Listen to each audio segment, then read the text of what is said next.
Born and bred in Christchurch. Fun, very average Kiwi family, mum, dad, 3 kids. Grew up initially in Shirley, then Wellington for a few years. I studied at University of Canterbury and then did Teachers College and became a high school English teacher. Callum's been coming to Heathcote since he was a teenager, and he'd said when we got together, so if you don't want to live in Heathcote, that's it, we're splitting now.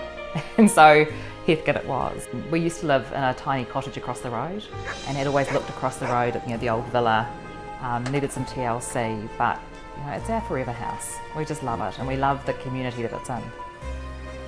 Prior to the earthquakes, there was a group of us who'd been in the planning stages for a community garden in Heathcote. We'd been wanting one for a long time and we'd found a spot in behind the local church and we'd negotiated with them, and we're just in the planning phases when the earthquake hit. About 250 metres up the road at the school was the seismometer that recorded the 2.2 G vertical ground force. So the valley was shaken, it really was. A lot of rockfall, there's a lot of red zone in Heathcote along Bridle Path Road, and the community was really knocked about. Within the first few weeks we were meeting down at the village hall, looking at how we respond to this, how do we connect with people, how do we get water to people who are living in their houses who don't have transport. The Heathcote Village project grew from there. A very informal group, that's a huge amount of support work in the community. I'd been a volunteer librarian at the local library for a couple of years. Really believe in it as a space for the community, and we've been asking the council for a long time post-quake, when are you going to get it fixed, when do we have a report, when did we get a time frame, and then all of a sudden there was a demolition order on it. Where did that come from?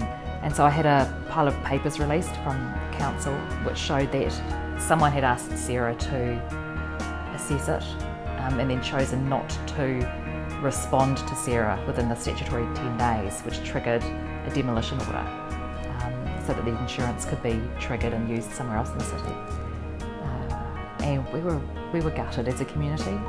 I organised a protest on a Sunday night.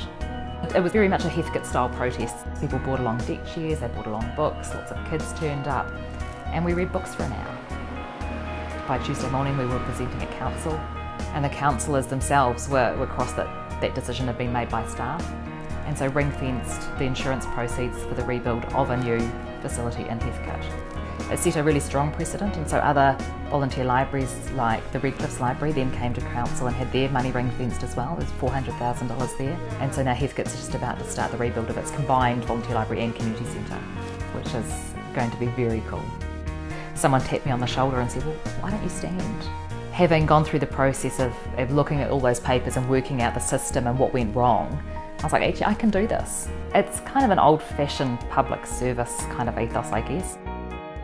I attended a couple of meetings that Nikki Wagner held in Victoria Square for the public and said to her that I'd really like to be involved. And so I was invited to be on the community reference group for Victoria Square and then asked to be chair of that. And our job as the reference group was to make sure that the very strong community's opinion that came through, which was don't touch our square, was what happened. But the council really needs councillors in there who live in and are really connected and understand their wards, and making sure that community voice comes through. Looking at transport for the city, there's a real opportunity there to make a really big difference with public transport. What I'd really like to see is my kids and their kids growing up in a city that's really future focused, it's really sustainable. When communities are directly affected by something, they should be able to make decisions on it.